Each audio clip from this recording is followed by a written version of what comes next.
los vamos a ver de repetir, no repetir, sino darlo a ese módulo después de la última semana programada.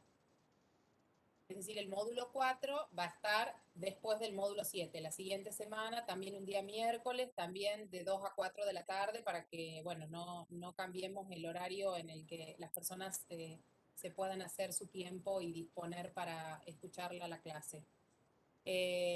Bueno, el día de hoy, si vamos a estar hablando de otra modalidad de presentación clínica de las cardiopatías congénitas en la etapa neonatal. La charla de hoy va a estar a cargo de la doctora Olivetti. La doctora Olivetti es la coordinadora del Programa Nacional de Cardiopatías Congénitas. Bueno, además de este rol que es súper importante para el desarrollo de las cardiopatías congénitas y la cirugía cardiovascular en gran parte de las provincias de la República Argentina, es permanentemente colaboradora de consultas cuando es necesario definir cuál es la conducta con algunos pacientes que es más complejo. La toma de decisión, si el paciente merece la pena derivarse o va a quedar en cada uno de los centros que se hace el diagnóstico, de manera tal que, nada, de hace muchos años que trabajamos con la doctora y le agradecemos mucho la disponibilidad de colaborarnos con esta charla del recién nacido con bajo gasto en shock, que es el tema del día de hoy. Así que, bueno, Eugenia, bienvenida y muchísimas gracias por tu disposición. Bueno, muchas gracias por la presentación. Pero bueno, muchas gracias por convocarme a dar esta charla, así que trataré de ser lo más práctica posible y no aburrirlos mucho. Vamos a comenzar. Básicamente, en la definición de lo que es shock, sabemos que es un síndrome agudo que se caracteriza por una insuficiencia circulatoria generalizada con perfusión tisular insuficiente para satisfacer las demandas de los órganos y tejidos vitales.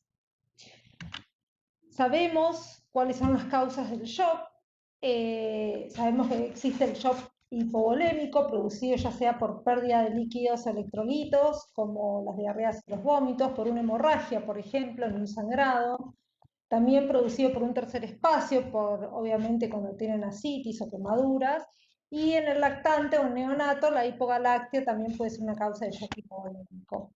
Por otro lado, otra de las causas, el shock cardiogénico, puede estar dado por las miocarditis o las cardiopatías congénitas, también las arritmias que crónicamente o dependiendo del tipo de arritmias pueden generar shock cardiogénico. El más frecuente en periodo neonatal, el shock séptico, obviamente, y también el shock anafiláctico. Muy bien, para comenzar a entender un poco todo lo que es el shock, esto creo que lo conocen todos ustedes, saben que la insuficiencia circulatoria lo que genera es una disminución del aporte de oxígeno y de glucosa, tanto al corazón, al riñón, al cerebro, a todos los tejidos. Esto lo que produce es menor energía y a su vez, sucesivamente, la menor energía, mayor insuficiencia circulatoria. Es decir, es un circuito que se va como diciendo, generando. Entonces, cuando este circuito perpetúa, nosotros sí tenemos una constante que es muy importante, que es el tiempo. Cuando este circuito en el tiempo se prolonga mucho tiempo, ya vamos a pasar a un estadio o a un tiempo donde el daño celular va a ser irreversible y vamos a tener apoptosis celular. Es decir, que para nosotros como neonatólogos, como cardiólogos, hay una variable que sí nos interesa mucho, que es el tiempo. Sabemos que hay tres etapas en el shock compensado, el shock descompensado y el shock irreversible. Y acá es donde yo manifiesto el tema del tiempo, porque obviamente a un shock compensado, si se perpetúa en el tiempo, lo vamos a pasar a ser un shock descompensado y así sucesivamente. Vamos a hablar un poco de lo que es una persona en shock compensado. Sabemos que hay un déficit del aporte de nutrientes. Esto genera una respuesta humoral en el ser humano, que lo que genera inicialmente es un aumento de adrenalina y noradrenalina con la intención de aumentar la contractilidad tanto del miocardio como del tono vascular. A su vez, se estimula el sistema adrenocortical, aumentan los niveles de glucocorticoides en sangre, lo que aumenta la glucemia, que también lo genera el aumento de adrenalina y noradrenalina. Es decir, ya tenemos dos sistemas que ante una disminución de nutrientes generaron un mayor aporte, es decir, aumentamos la glucemia y aumentamos la contractilidad del miocardio. Por el otro lado, la hipotensión generada en el shock lo que genera es un aumento del péptido natriurético atrial que a nivel renal produce la retención de sodio y agua. La hipoperfusión renal asimismo estimula el sistema renina-angiotensina-aldosterona que también va a generar mayor retención de sodio y de agua indirectamente. Cuando todo esto se perpetúa en el tiempo o hay una falla en la respuesta humoral, se genera lo que es el shock descompensado. ¿Y qué es lo que encontramos en esta etapa? Daño endotelial.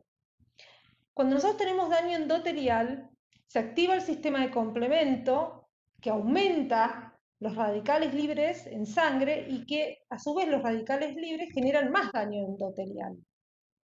Por otro lado, aumentan los niveles en sangre de factor de necrosis tumoral, interleuquinas 1 y 6. Esto produce alteración de la microvasculatura, disfunción miocárdica. Por el otro lado, hay un aumento de la permeabilidad de la pared vascular, porque al tener daño endotelial, lo que se produce es extravasación y se genera edema intersticial. Al tener edema intersticial, también hay como una barrera que imposibilita el pasaje de sustancias al tejido. Y por el otro lado, como tenemos daño endotelial, obviamente se comienza a activar el sistema de agregación plaquetaria. Y esto genera microtrombosis, o sea, que perpetúa aún más todos los mecanismos. Por ejemplo, si uno tiene microtrombosis a nivel de la microvasculatura cardíaca renal, va a producir pequeños infartos o perpetúa lo que es la disfunción miocárdica en el caso del corazón. Cuando todo esto falla, pasamos a la etapa de shock reversible, que es donde tenemos un déficit tisular de oxígeno, pero todos nuestros aportes están aumentados, es decir, aumentó la adrenalina, el tono vascular, tenemos los aportes aumentados de glucemia, y todo esto nos lleva a todo lo que es un fallo multiorgánico. Así que todos estos pasos de shock que estuvimos viendo, desde el shock compensado hasta el fallo multiorgánico, son etapas que nosotros podemos ver desde el recién nacido o el lactante muy pequeño hasta al anciano o al adulto de tercera edad, y todos se van a manifestar de la misma manera. Ahora, nosotros, como trabajamos con neonatos, tenemos que tener un punto de partida, porque no es lo mismo tratar a un adulto o a un niño que a un neonato. Y nuestro punto de partida siempre va a ser la panza, ¿sí? ¿Por qué? Porque nosotros cuando estamos dentro, digamos, de la panza, la circulación fetal tiene una particularidad muy específica. Nuestro órgano principal en este caso va a ser la placenta, que es un órgano de baja presión, que es donde se va a realizar el intercambio gaseoso. Entonces, la sangre con más oxígeno va a llegar a través de la vena cava superior directamente a la aurícula derecha. Si se fijan acá, un pequeño porcentaje, aproximadamente un tercio de la volemia que le llega al corazón va a pasar a través de la comunicación interauricular al ventrículo izquierdo y de este a la aorta. Los 2/3 restantes que llegan a la aurícula derecha van a pasar al ventrículo derecho, y del ventrículo derecho, fíjense que va a haber un 90% de la sangre que va a pasar a través del ductus también a la aorta. Y un pequeño porcentaje muy chiquitito va a ir directamente a los pulmones, que va a volver a la aurícula izquierda. Es decir, la circulación fetal es totalmente distinta a lo que vemos en un periodo postnatal. ¿Y por qué es importante nuestro punto de partida? Y esto es lo que es muy importante, es la transición fetal. ¿Qué es lo que pasa cuando el bebé nace? En una primera instancia, desaparece la placenta, o sea que nuestro órgano de baja presión desaparece, es decir, comienzan a comandar las presiones sistémicas el cuerpito del bebé, es decir, aumentan repentinamente las resistencias periféricas. Por el otro lado, comienza la aireación de los pulmones, entonces el pulmón, al airearse, ¿qué produce? Que bajen las resistencias pulmonares. Estas diferencias de presiones con el tiempo van a generar que por un lado se cierre el ductus y por el otro lado se cierre la comunicación interauricular. Entonces, la sangre que venía por la cava superior, cuando estas comunicaciones se cierren, van a ir directamente a aurícula derecha, ventrículo derecho, arteria pulmonar, pulmón, del pulmón van a ir a la aurícula izquierda y de la aurícula izquierda al ventrículo derecho a la aorta. Es decir, no sé si recuerdan que yo les comenté previamente que en la panza el ventrículo izquierdo no manejaba el 100% de la volemia. Cuando el bebé nace y se producen estos cambios de presiones a uno u otro lado, el ventrículo izquierdo comienza a manejar el 100% de la volemia. Y esto es lo importante para nosotros conocer y entender para poder comprender un poco lo que viene a posteriori. Hay que tener algunas consideraciones hemodinámicas del recién nacido. Unas son las resistencias vasculares pulmonares que, si bien disminuyen, aún persisten elevadas, disminuyen un 50% con respecto a la presión sistémica, tienen mayor sensibilidad miocárdica a los cambios de la poscarga, hay una disminución de la compliance miocárdica y de las cavidades ventriculares, hay inmadurez del músculo cardíaco, son muy sensibles a los niveles de calcio plasmático, por eso también censamos el calcio en sangre en los neonatos, tienen inmadurez del sistema simpático con una respuesta vagal aumentada. Otras consideraciones muy importantes a tener en cuenta en los recién nacidos es que tienen una menor reserva de nutrientes, tienen un metabolismo sumamente aumentado, con mayor consumo de oxígeno, tienen inmadurez hepática, tienen inmadurez renal, tienen inmadurez del sistema inmune que los hace más propensos también a las infecciones. Entonces, con todo esto, nosotros estamos parados ante un recién nacido con algunos cambios, tanto del punto de vista hemodinámico, que pasó por una transición fetal, con estas características especiales que tenemos que empezar a comprender algunas cosas. Entonces, a mí me gustaría comentarles dos casos clínicos. En el primero vamos a tener un recién nacido de término de peso adecuado de 3.600 gramos, con un parto vaginal, llanto vigoroso, APGAR 9 en 10, con una internación conjunta que se prende bien al pecho materno, y le dimos el alta conjunta a las 48 horas. A los 7 días de vida, la madre consulta porque nota que el niño no se prende bien al pecho desde hace 48 horas. En el último día, la madre nota que toma apenas, se cansa y se duerme, moja menos los pañales y presentó catarsis hace 24 horas. Al examen físico, es un recién nacido que está pálido, taquicárdico, taquipneico, con extremidades feas, pulsos difícil de palpar en los 4 miembros y está hiporreactivo y satura aire ambiente 94%.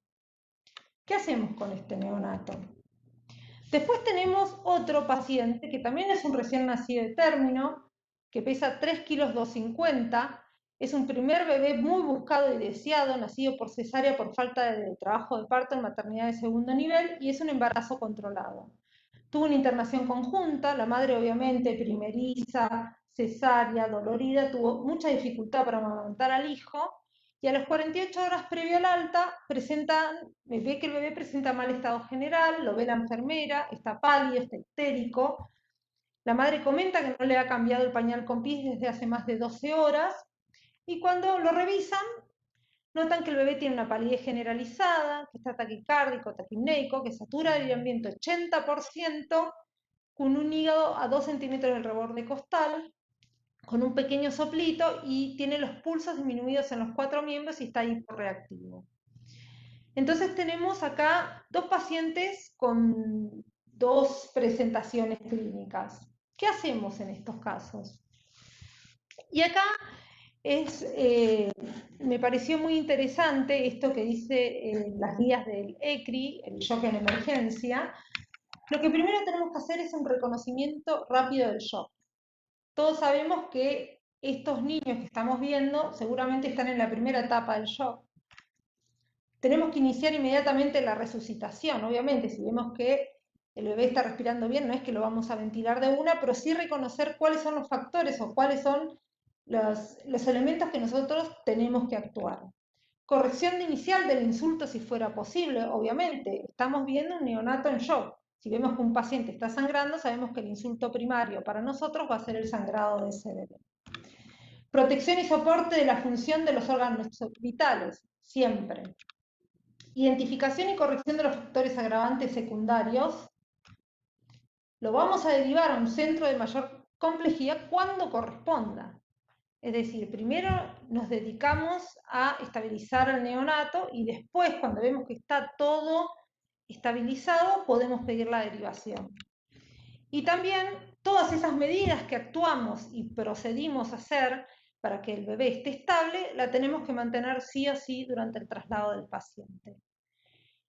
Estas son las cosas que considero que son muy importantes, que, como dije, están dentro de lo que es el shock de emergencias en las guías de ECRI. Ahora bien, estamos en el neonato con causas de shock. Sabemos que pueden tener causas de shock hipovolémico, cardiogénico, séptico inicialmente, porque siempre vamos a pensar que tienen shock séptico y anafiláctico. Ahora, mi recomendación siempre es que ante un recién nacido o lactante pequeño en falla de bomba, piensen que puede estar siempre frente a una cardiopatía congénita no diagnosticada. Siempre. Y ya vamos a entender el porqué. Esta clase la vamos a tratar de enfocar un poquito más a todo lo que es la patología obstructiva izquierda y cuando hablamos de patología obstructiva izquierda y pacientes en shock, siempre tenemos que tener en cuenta cuáles van a ser nuestros objetivos. Como tratamiento vamos a asegurarnos siempre la vía aérea y la ventilación. Y siempre vamos a tratar de determinar los 4 determinantes del gasto cardíaco. Sabemos que el gasto cardíaco, tenemos que la frecuencia cardíaca, obviamente, un neonato con una arritmia no es bueno, o sea que si la tiene la vamos a tener que tratar, y la contractilidad del miocardio, que no solo va a depender del estado del músculo cardíaco, sino de la precarga, es decir, de la volemia. Si un paciente está sangrando sabemos cómo vamos a actuar, y obviamente de la poscarga. O sea que nosotros siempre tenemos que tratar de optimizar cuando tratamos un recién nacido en shock estas 4 variables. La contractilidad, la frecuencia cardíaca, la precarga y la poscarga. Y obviamente siempre tratar de disminuir al máximo el consumo de oxígeno, ya sea con sedación, analgesia y obviamente si está con fiebre, tratar la fiebre. Vamos a comenzar ahora a hablar un poco de lo que es la estenosis valvular aórtica y la coartación. Fíjense, estas son cavidades izquierdas, estas cavidades derechas. Acá el paciente presenta, esta es la válvula aórtica, una estenosis a nivel de la válvula aórtica. Y en este otro cuadrito, la válvula aórtica está perfecta, pero el paciente presenta distal a la subclavia una zona de estrechez que es una coartación de aorta severa. ¿Qué pasa cuando nosotros tenemos una estenosis valvular aórtica y una coartación de aorta? Siempre, cuando estamos con niños o adultos, siempre tenemos lo que es la poscarga aumentada. Entonces, en niños y adultos se ponen en juego un montón de mecanismos compensatorios. Ante una obstrucción del tracto de salida del ventrículo izquierdo que está aumentada, como una estenosis aórtica o a este nivel, la coartación, ¿qué pasa? El músculo cardíaco dice, pará, hay mucha poscarga. Entonces yo, ¿qué tengo que hacer? Me tengo que hipertrofiar, porque con la hipertrofia yo mantengo el estrés parietal y tengo la posibilidad de contraer un poquitito más fuerte para que la sangre pase esa obstrucción. Cuando la hipertrofia del ventrículo izquierdo lo que genera es una presión aumentada del fin de diástole del ventrículo izquierdo, y esto a su vez genera un aumento de la presión en la aurícula izquierda que se traduce en presión capilar pulmonar aumentada. ¿Qué pasa? Todo está bien hasta que en un momento esta hipertrofia es tan significativa que el aporte de flujo coronario o de oxígeno se desbalancea, es decir, no es el adecuado. Entonces ahí es cuando empiezan con la clínica, ¿sí? Empiezan con isquemia. ¿Por qué? Porque está tan hipertrofiado, necesita tanto oxígeno, y llega un momento que uno no le puede aportar tanto oxígeno, entonces empiezan con isquemia subendocárdica o infarto de los músculos capilares. Y ahí empiezan con la clínica estos pacientes. Es decir, son pacientes que tienen mecanismos compensatorios, como les dije, en niños y adultos. Ahora, ¿qué pasa cuando nosotros tenemos un neonato? No sé si recuerdan que les comenté que en un neonato la placenta maneja presiones pulmonares que son bajas, ¿sí? Perdón, esto es en periodo fetal. ¿Qué pasa cuando estamos dentro de la panza? Dentro de la panza nosotros tenemos la obstrucción, ya sea a nivel de la válvula aórtica, porque el paciente ya dentro de la panza lo está gestando, o a nivel de la coartación. Está muy coartado. No sé si recuerdan que yo les dije que la bolemia, cuando ingresa a la aurícula derecha, un tercio de la bolemia va a pasar por el ventrículo izquierdo. O sea que este ventrículo izquierdo va a poder inyectar ese tercio de bolemia, porque no está manejando toda la bolemia. Entonces, dentro de la panza, el bebé no va a tener inconvenientes desde este aspecto. Digamos, generalmente son obstrucciones que tendrían que ser severísimas, severísimas, pero generalmente son bebés o fetos que en la vida intrauterina pasan un embarazo que está bien y que no tienen complicaciones. Ahora, cuando el bebé nace, ¿sí? Cuando pasa todo lo que es la transición fetal, desaparece la placenta. Posteriormente al cese de la placenta se comienza a cerrar el ductus. ¿Y qué pasa? La sangre que va al cuerpito del bebé vuelve a la aurícula derecha, está cerrada también la comunicación interauricular, circulación pulmonar, y vuelve a la aurícula izquierda. Pero ahora a un ventrículo izquierdo que tiene que manejar el 100% de la bolemia. Es decir, pasamos a un estado donde en la vida fetal el bebé manejaba un ventrículo izquierdo un tercio de la bolemia, a un neonato donde ese ventrículo izquierdo tiene que manejar el 100% de la bolemia. ¿Y qué pasa? Es un ventrículo que no está preparado, no tiene esa hipertrofia compensatoria necesaria para mantener ese estrés parietal para afrontar la obstrucción. Entonces, como el neonato no tiene esa capacidad compensatoria, pasa esto. Esto pasa. Se dilata el ventrículo izquierdo y comienza a disfuncionar. Por eso la presentación clínica es tan distinta en los niños más grandecitos que en el neonato. Porque el neonato no puede tener ese mecanismo de compensación que sí pueden tener los niños más grandecitos o los lactantes más grandecitos con menos gradientes o con estenosis no tan severas. Clínicamente, ¿cómo se van a comportar? Generalmente son niños nacidos de términos de peso adecuado, que a las pocas horas o días de vida empiezan con signos de bajo gasto severo y se encuentran en shock. Están taquipnéicos, taquicárdicos, con palidez generalizada, extremidades frías, oligoanuria, acidosis metabólica.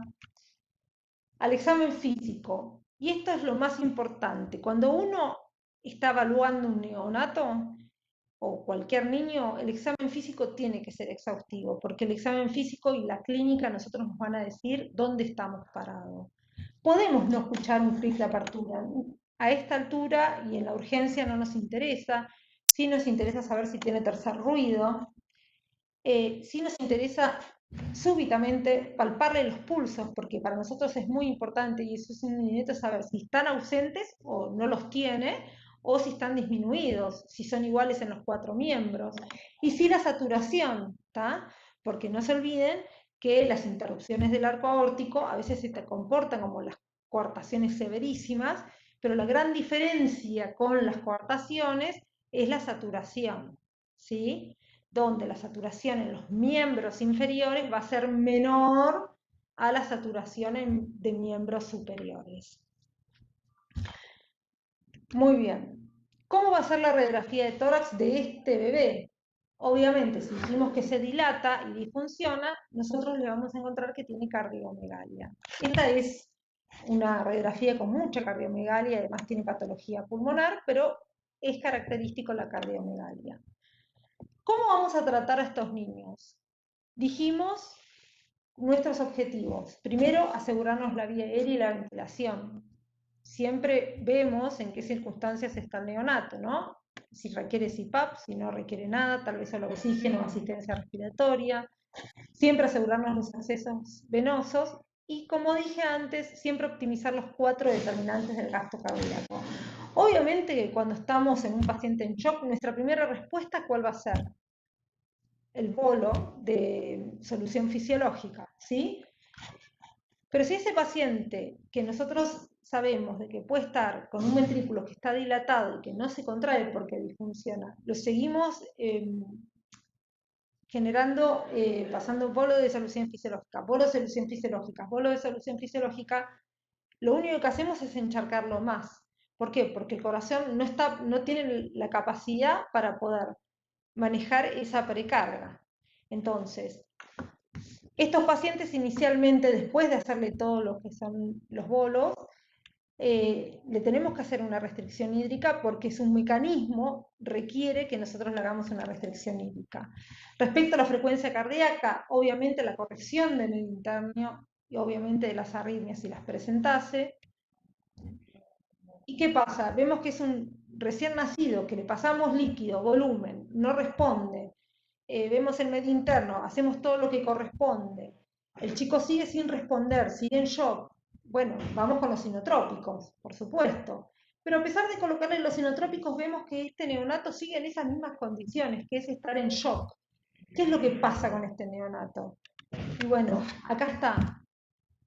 Es inevitable, que yo siempre lo digo, siempre cuando tengan un neonato o un recién nacido muy pequeñito, siempre hay que pensar que la cardiopatía congénita puede ser una causa. Porque estos son pacientes que por más que nosotros tomamos todas las medidas para reanimarlo, si nosotros no le ponemos las prostaglandinas, nunca lo vamos a poder reanimar. O sea que las prostaglandinas en estos casos son mandatorias. Y obviamente bueno, para mantener la permeabilidad ductal, ¿no? Y, y permitir que el flujo vaya a la aorta descendente. Por otro lado, disminuir el consumo de oxígeno, ya sea sedación, analgesia, como dijimos, el control de hipertermia. Ahora vamos específicamente a algunas drogas.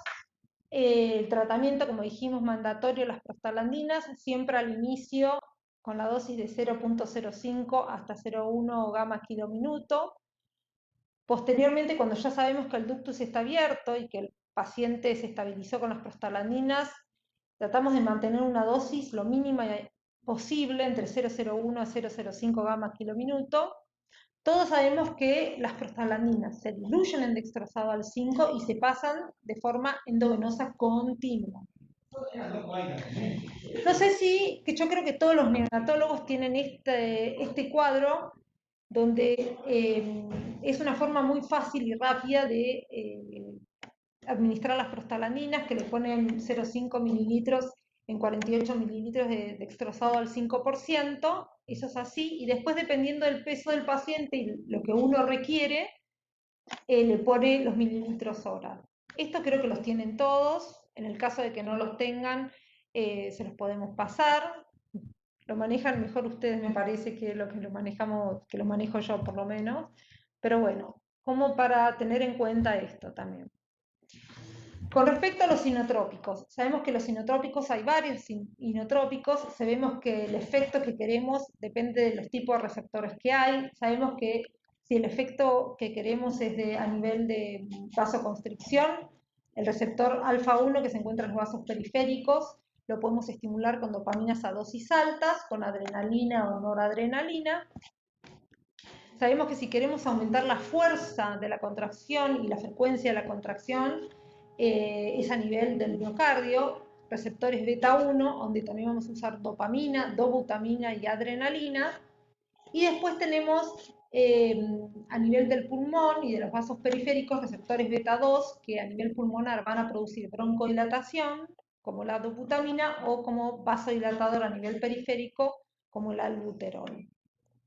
Por el otro lado, acá quiero mostrarles solo la milrinona, que es un inhibidor de la fosfodiesterasa, que es un excelente inotrópico, que además tiene la capacidad de producir relajación del músculo liso, pero ojo con la milrinona, porque está contraindicado y tienen que tener un cuidado muy, muy específico y muy delicado cuando los pacientes tienen obstrucciones al tracto de salida al ventrículo izquierdo. ¿Sí? Porque si uno, por un lado, le quiere aumentar el crono y el inotropismo, pero además lo vasodilatas, el gradiente va a aumentar. O sea que siempre hay que tener mucho cuidado con el uso de la milrinona en las obstrucciones del tracto de salida al ventrículo izquierdo. Ahora bien, vamos a pasar a otra patología, que es el síndrome de ventrículo izquierdo hipoplásico. Acá lo que estamos viendo es un corazón normal, fíjense, un ventrículo izquierdo de adecuado tamaño y la aorta también. Y acá estamos viendo un ventrículo izquierdo severamente hipoplásico y una aorta ascendente que es muy, muy chiquitita. Vamos a lo mismo. Vida fetal. El ventrículo izquierdo maneja 1/3 de la volemia, es decir, estos son pacientes que muchas veces, en la gran mayoría de los casos, digamos, lo toleran bien en la vida fetal. ¿Por qué? Porque la volemia que pasa por el ventrículo izquierdo no es tan significativa. Entonces, lo toleran bastante bien. Ahora bien, una vez cuando nacen, empiezan las complicaciones. ¿Por qué? Porque se cierra esta estructura que está acá, que es el ductus. Y es muy importante para nosotros saber que el ductus, en este caso, va a mantener el flujo sistémico, ¿sí? Para los órganos o para el cerebro, pero también va a mantener el flujo de las arterias coronarias, es decir, retrogradamente a través del ductus va a llegar a las arterias coronarias. Y por el otro lado, la comunicación interauricular es la que nos va a dar el flujo pulmonar. Esto es importante, la comunicación interauricular, porque, como bien le comentamos, cuando nace el bebé sale la sangre a través de la arteria pulmonar que va a dar a los pulmones, al ductus, que va a dar el flujo sistémico y coronarias, y la sangre que se va a los pulmones vuelve a la aurícula izquierda a través de las venas pulmonares. Para que pase de nuevo a la aurícula derecha, tiene que pasar a través de la comunicación interauricular. Entonces, cuando nosotros vemos que estas comunicaciones interauriculares son muy pequeñas o restrictivas, cuesta mucho que pase la sangre, ustedes imagínense que acá tienen una obstrucción. Si acá hay una obstrucción, ¿qué pasa con todo lo que viene de atrás? Se empieza a acumular. Entonces, empieza a haber una presión pulmonar que es más aumentada. ¿Por qué? Porque el flujo pulmonar no se puede evacuar. Eso es un factor de mal pronóstico, por ejemplo, para las hipoplasias de cavidades izquierdas, tener una CIA restrictiva.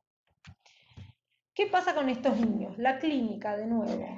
Siempre son nacidos de términos generalmente de peso adecuado, pero que a las pocas horas de vida ya comienzan con signos de bajo gasto. Son tan taquipnéicos, taquicárdicos, con palidez generalizada, con extremidades frías, oligoanuria y acidosis metabólica.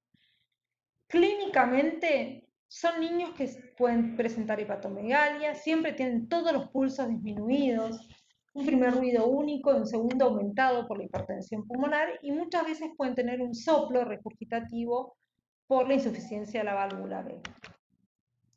La radiografía de tórax generalmente no tienen cardiomegalia.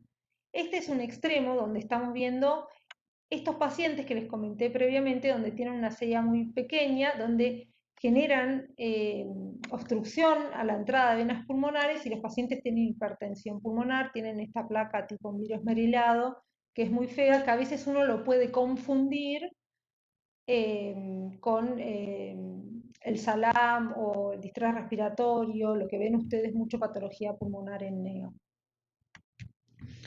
¿Cómo vamos a tratar a estos pacientes? Siempre asegurarnos la vía aérea de la ventilación, siempre los accesos venosos seguros y nuevamente optimizar los 4 determinantes del gasto cardíaco. Lo mismo, primero le vamos a pasar volumen al paciente, pero va a llegar un momento que el ventrículo izquierdo no tolera ese volumen. Entonces uno tiene que decir, bueno, el problema no está en la precarga o en pasarle volumen, sino que ahí vamos a comenzar a tener una restricción hídrica. Corregimos obviamente el medio interno y las arritmias, pero nuevamente son pacientes que tanto en la contractilidad como en la poscarga requieren los inotrópicos. Los chicos están en shock, nosotros le pasamos volumen, le corregimos el medio interno, le pasamos inotrópicos y a pesar de eso no salen de ese estado de shock, excepto que le pongamos las prostaglandinas. O sea que son pacientes que también son prostaglandinas dependientes. Igualmente que los anteriores, disminuimos el consumo de oxígeno, sedación, analgesia y control de hipertermia. Nuestro objetivo en estos pacientes, digamos, ¿qué voy? Que hasta ahora de los que le hablé, en ningún momento nombré la presencia del cardiólogo infantil en la sala de neo. Creo que es muy importante que sepamos tratar de evaluar clínicamente al neonato y ver estas condiciones donde uno trata de optimizar los 4 determinantes y le paso volumen, no anda, le paso inotrópicos, y el chico no responde, inmediatamente le ponemos prostaglandinas. Por eso es muy importante hacer el examen físico exhaustivo bien del neonato para poder entender un poquitito más la causa. En los chicos, una vez que uno sospecha, le colgó las prostaglandinas, el paciente se estabilizó, llamamos al cardiólogo infantil si quieren para que les haga el diagnóstico. En los chicos con hipoplasia de cavidades izquierdas es muy importante tratar de mantener un QPQS igual a 1. La saturación es para nosotros de 80% está bien, todo lo que es ventrículo único, y las prostaglandinas lo único que nos van a hacer es mantener el flujo sistémico periférico, el cerebral y obviamente el flujo coronario. Por eso le indicamos las prostaglandinas. ¿Qué es importante? Que si a estos pacientes nosotros le ponemos, el chico está en shock, no levanta la saturometría, satura 75-80, bueno, aumentémosle el oxígeno, le ponemos el oxígeno al 100%, es un vasodilatador pulmonar. Si el paciente tiene una CIA restrictiva, lo único que hacemos es complicarle aún más su estado hemodinámico. O sea que no es lo ideal tampoco a un neonato ponerle el oxígeno al 100% cuando sospechamos que tiene una cardiopatía congénita. Ahora, ¿qué pasa cuando tiene asistencia respiratoria mecánica? El chico sigue saturando muy bajo, le pusimos el oxígeno, no anda, le empezamos a poner más presión, aumentamos las presiones pulmonares, tampoco es la solución porque le estamos restringiendo, digamos, la capacidad de esos pulmones de recibir la sangre para poder realizar una correcta hematosis. O sea que siempre cuando hacemos o tratamos estos niños, siempre tenemos que tener que mantener un equilibrio. Nuestro objetivo va a ser, si requiere RM y CPAP, se lo ponemos, pero siempre tratar de mantener la FIO a 0,21. Siempre las prostaglandinas, porque sabemos que las prostaglandinas son necesarias, pero siempre a la menor dosis posible, porque conocemos cuáles son las complicaciones de la administración de prostaglandinas. Siempre nuestros accesos venosos seguros. Siempre le vamos a corregir el medio interno, le vamos a mantener el hematocrito, le vamos a hacer un balance estricto de ingresos y egresos. Los inotrópicos se los vamos a mantener o administrar de ser necesario. Y obviamente, siempre en neonatología, como la causa más frecuente es la séptica, el shock séptico, obviamente que siempre vamos a descartar la infección. Todos estos cuidados que nosotros realizamos en el recién nacido, para poder tratar de estabilizarlo, es muy importante que lo mantengamos durante el traslado. Una vez que nosotros tratamos y estabilizamos al neonato, esto mismo hay que hacer durante el traslado. Esto es fundamental. Porque si no, ante un mínimo descuido, todo lo que hicimos para tratar de controlar el shock o tratar de salir del shock del neonato, si no lo podemos cuidar durante un traslado, nos pone un poco mal, digamos. Bueno, muchas gracias.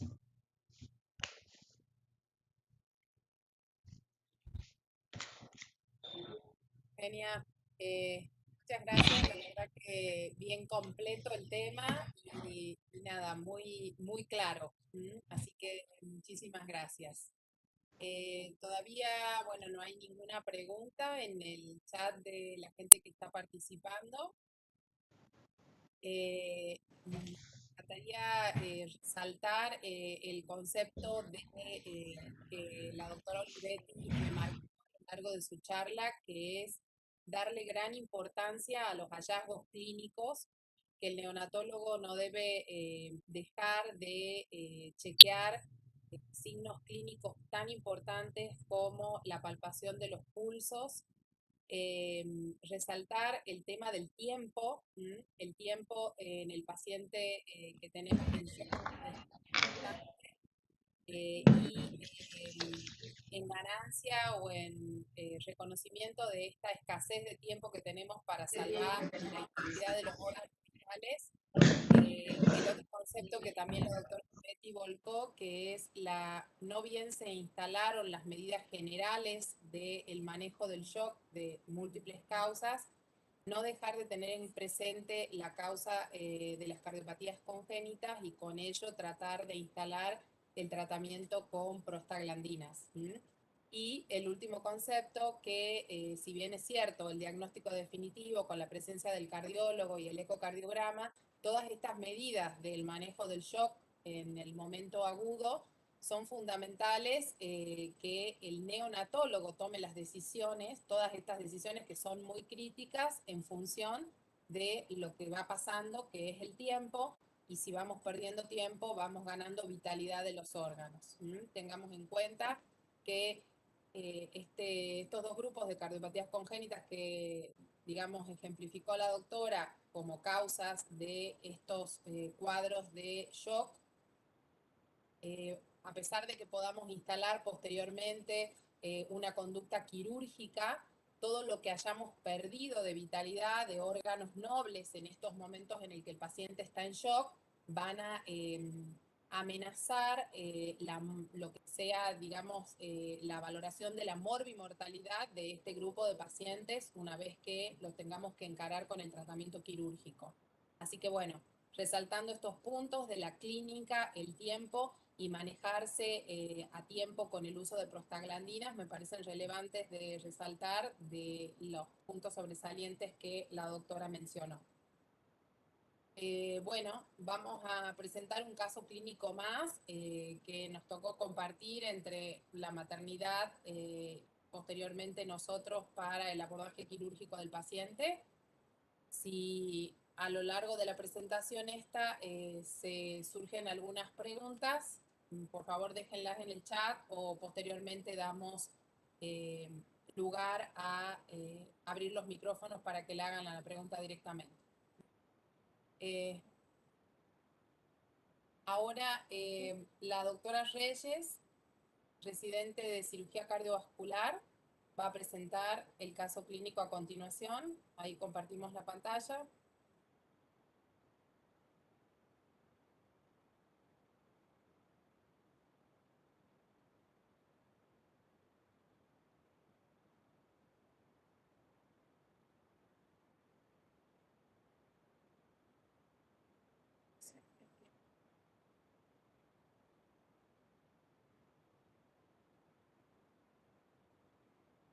Bueno, buenas tardes. ¿Se ve ahí bien las... ¿Sí?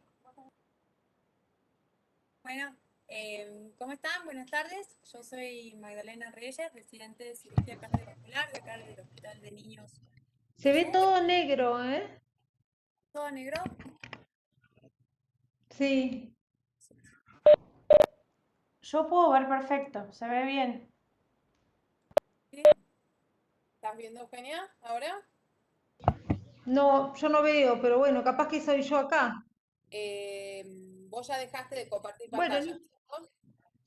Yo sí. Bien. Bueno, ahora me fijo. Avancen, avancen. Bueno, la idea era, como decía la doctora Baselga, mostrar un caso clínico representativo de los pacientes que normalmente llegan al servicio y cómo nosotros vamos evaluando al paciente como para poder determinar el mejor momento de la técnica quirúrgica y de la corrección de su cardiopatía. Este bebé tenía como antecedentes perinatológicos, su mamá era una mamá de 38 años, gesta 7, para 7, embarazo controlado, cesárea por una cesárea previa, era un bebé recién nacido de término de 38 semanas, con un peso adecuado, masculino, era procedente de la provincia de Catamarca y luego que nació ese bebé presentó alta conjunta con su mamá a las 24 horas. A los 3 días de vida, a las 72 horas, reingresa con cianosis, tejido expiratorio, mal estado general. Al examen físico se oculta un soplo pansistólico infraclavicular izquierdo, ausencia de pulsos en extremidades inferiores, se coloca en asistencia respiratoria, se indica la infusión de prostaglandinas y dobutamina y se realiza laboratorio hemocultivo e hisopado para detección de COVID y se medica con antibióticos empíricamente con AMPI y Genta.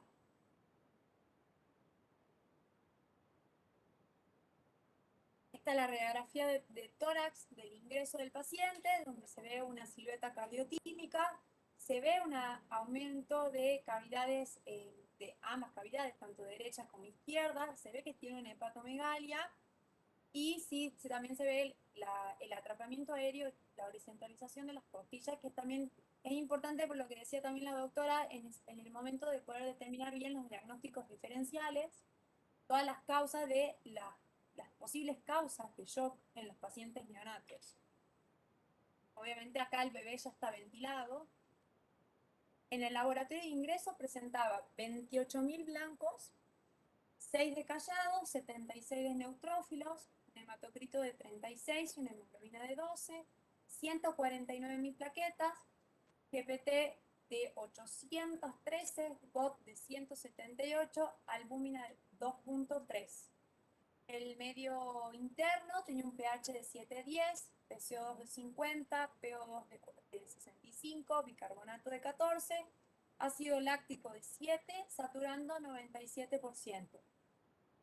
¿Cuál sería su sospecha diagnóstica ante el antecedente del paciente y ante los métodos complementarios? Nosotros habíamos planteado que una de las posibilidades, como planteé, era si era una cardiopatía congénita cianótica, una cardiopatía congénita acianótica con flujo sistémico ductus dependiente, una cardiopatía cianótica con hiperflujo pulmonar o una sepsis neonatal precoz.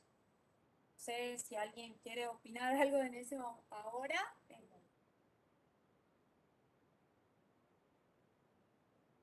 Ahí. ¿No? Bueno, en lo que respectaba, como repaso, si quieren lo volvemos sobre todo al laboratorio. En el laboratorio el paciente sí tenía una citalla alterada. Hoy, al tener un paciente un medio interno de un gas arterial, tenía saturando 95%, es decir, el paciente estaba rosado, sí estaba acusando una acidosis láctica, o sea, una acidosis metabólica importante, y obviamente por el examen físico, como lo habíamos descrito anteriormente, sí estaba en estado de shock. La respuesta correcta en este caso sería una cardiopatía acianótica con flujo sistémico ductus dependiente. Recordemos que cuando ingresa el paciente es muy bien abordado y se le colocan, como bien habló la doctora, tanto la asistencia respiratoria mecánica para la disminución del consumo de oxígeno, está con dobutamina como inotrópico y con las prostaglandinas para mantener el ductus permeable. Se realiza ecocardiograma en la neonatología que informaba coartación de aorta con un gradiente de 20, aorta ascendente 9 milímetros. Para nosotros en el aspecto quirúrgico son muy importantes los valores y el cálculo de los desvíos estándar según la porción de la aorta para el abordaje quirúrgico. arco de 3.2, hipertensión pulmonar de 65 milímetros de mercurio y un ductus conjunte de derecha e izquierda y la función del ventrículo izquierdo conservada. Se decide la derivación del paciente a centro de mayor complejidad, ingresando a nuestro servicio con 12 días de vida. En el eco de nuestro servicio informa una 6B muscular, medio ventricular de 2.6 a 4, el ventrículo izquierdo de tamaño y función normal, una válvula aórtica tricúspide con un anillo de 6.5, los senos de 8.3 y la unión sinotubular de 7.4, la raíz aórtica de 8, el callado de 5.2, istmo de 4.8 y en la zona de coartación más estrecho de 3.6 y la aorta descendente de 6. Como para hacerlo de una manera gráfica con tanto número, que quizás no hay tanta gente de cardiólogos, sino tanto neonatólogos, para nosotros lo que le explicaba de los tantos valores de las distintas medidas de la aorta sirve mucho para el tipo de corrección, pero para que uno sepa que tiene lo que nosotros llamaríamos una coartación de aórtica severa con un arco aórtico pequeño. En el callado tiene un Z de menos 2.5. El ductus estaba permeable de 3.5 y sí tenía datos de hipertensión pulmonar, la mitad de la sistémica. Ahora voy a sacar de acá. Acá se ve bien la imagen en el video, ahí corre, ¿vale? Esto ya voy a poner entonces la...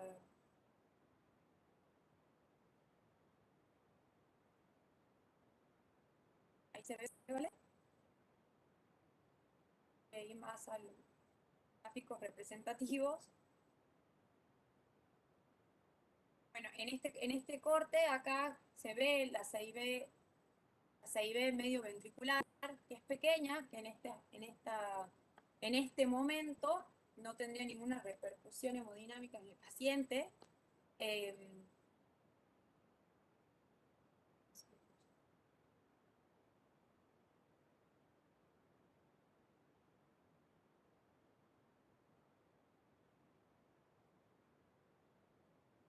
Acá se ve la salida de la aorta desde el ventrículo izquierdo, donde se ve lo que habíamos visto en el informe, que tenía un buen anillo aórtico el paciente, con una válvula tricúspide.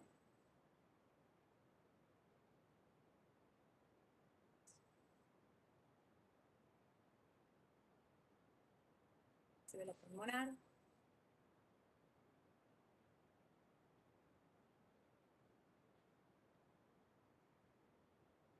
Ahí en un eje corto, ¿verdad? Un eje corto, donde se ve la 6B medio ventricular, gradiente de la 6B, función ventricular. Acá me está midiendo tanto los anillos de las válvulas sigmoideas, perdón, la salida de la pulmonar, los vasos están normopuestos. Perdón, que justo hemos tenido un problema también con los videos, ahí de nuevo la 6B. Tenemos seleccionado los videos, pero no corren con el... Acá ya se va viendo el arco de la aorta, ¿sí? El callado, se ve uno de los primeros vasos del cuello. Espacio. Ahí se ve la relación de la aorta con la pulmonar. Y acá ya se empieza a ver cómo el istmo se va haciendo muy pequeñito en la zona de la coartación severa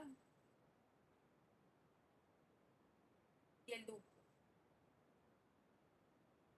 Ahí están las medidas de cada segmento aórtico.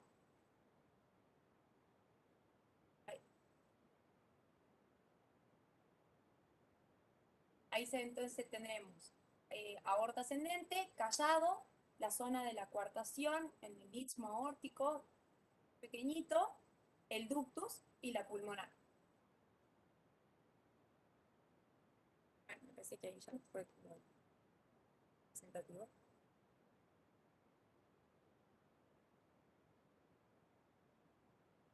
Por lo tanto, después del informe que habíamos visto anteriormente, Al día siguiente se decide por toracotomía izquierda realizar una cuartectomía en anastomosis terminal extendida.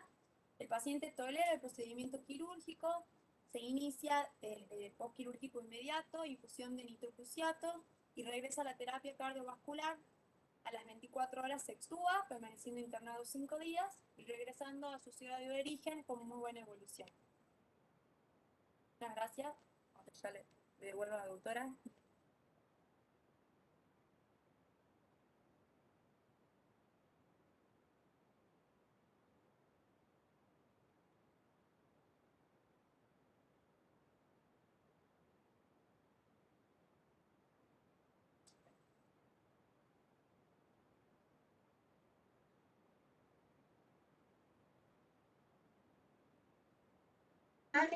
Si alguien tiene alguna pregunta para hacer con respecto al caso clínico.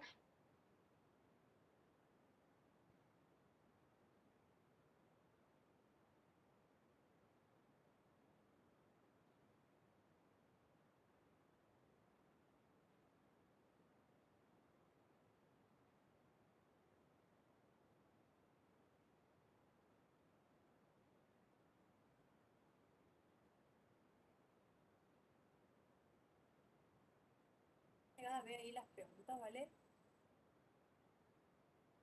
Susana, ¿estás viendo alguna pregunta? Fijar, no hay nada, no hay ninguna pregunta ni del caso ni aparentemente de la clase tampoco. Así que bueno, si nadie tiene dudas, sí, creo que ha sido muy clara la doctora Olivetti en cuanto al manejo y eso. Y bueno, Maggie ahí lo ejemplificó muy bien con el caso clínico también de la coartación, que es una patología que vemos un poquito más frecuente por suerte estadísticamente que la hipoplasia, que el manejo es un poquito más complejo. Así que si no tenemos preguntas ni nada, creo que no hay nada más para... Solo ¿Yo puedo hacer una comentario. pregunta? Ajá, ¿sí? ¿Te Hola, escucho? hola, Sí. Hola ¿me Marité. escuchás? Sí. Escucha, hago una preguntita, no puedo escribir en el chat, es muy lento. Yo no sé qué porcentaje de las cardiopatías congénitas se presenta con shock, digamos, pero a mí lo que me preocupa muchas veces de este tipo de cosas es el alta precoz que están teniendo los neonatos.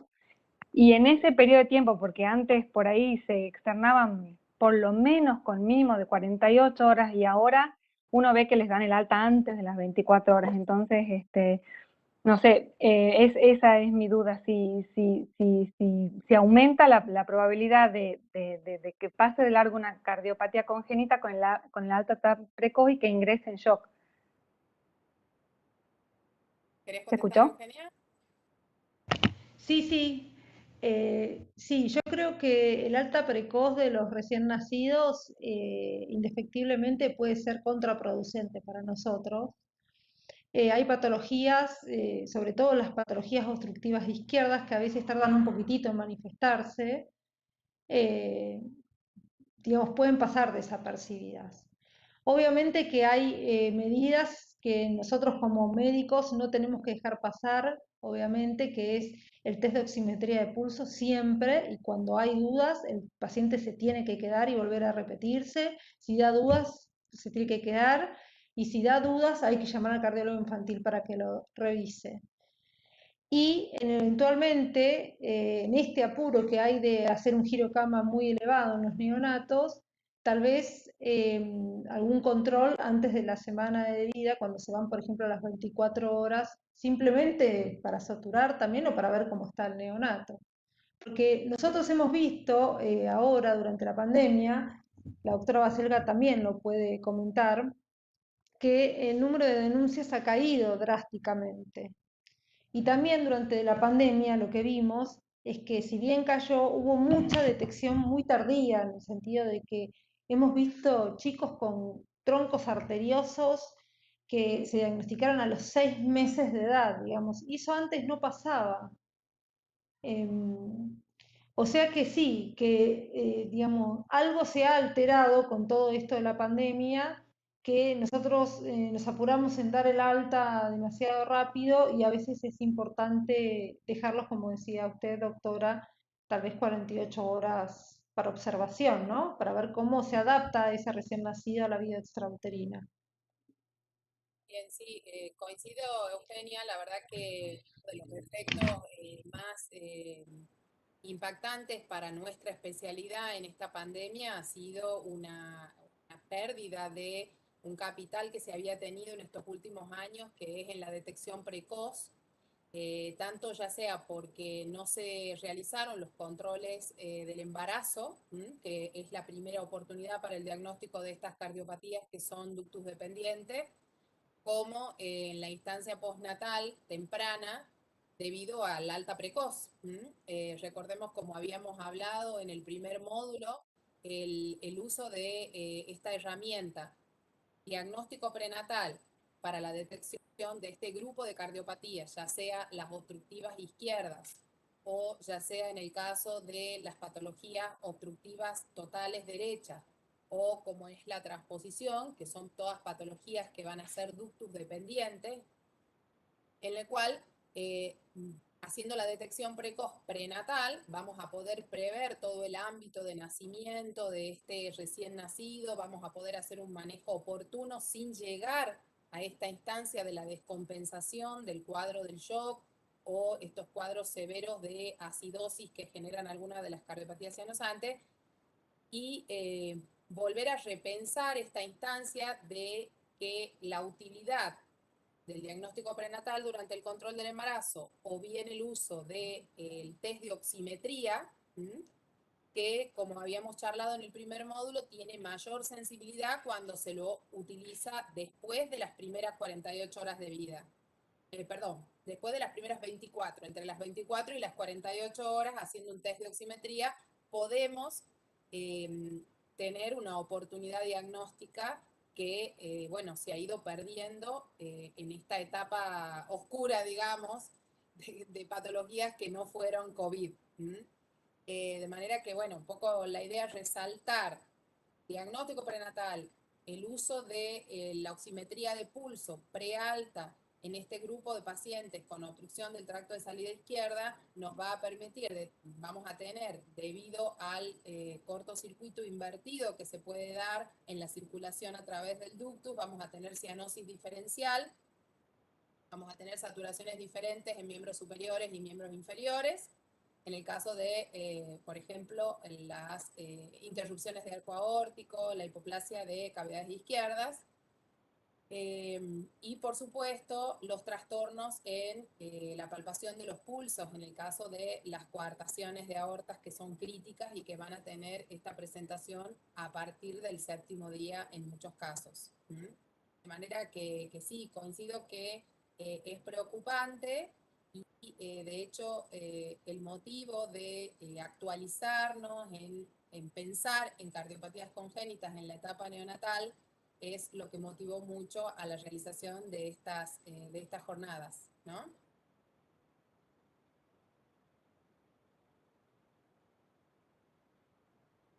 Por ahí esto que dice Marité del alta precoz, hay algunas personas de la neo de Concepción que están conectadas, que por ahí ven pacientes que son más del interior, que están a más distancia, y que la llegada hasta la neo de Concepción también es complicada, entonces el paciente ya llega muy descompensado y en muy mal estado, así que sería importante que por ahí estos pacientes que viven, tienen un domicilio más alejado y con difícil acceso a algún centro de atención, ya que sabemos que por ahí los CAPS no tienen la atención en este tiempo correcta, tengan como más cuidado y vean que las condiciones para que se vaya al del test de oximetría y todo eso sea como correcto, y los deje todos tranquilos de que no va a pasar nada. Sacando esa posibilidad, digamos, de controlar lo que se puede controlar, disminuyendo la gravedad de la patología cuando llegue. Y bueno, y si bien es cierto recordar, como decía Eugenia, que ha bajado el número de denuncias, lamentablemente cuando se trata de este grupo de cardiopatías congénitas se debe a el fallecimiento del recién nacido sin diagnóstico oportuno. Entonces muchas veces ni siquiera tenemos el diagnóstico de la causa de muerte, ¿ah? Pero tenemos que pensar que las cardiopatías congénitas son una de las causas más comunes de mortalidad infantil dentro del grupo de causas duras, que pueden ser detectadas precozmente.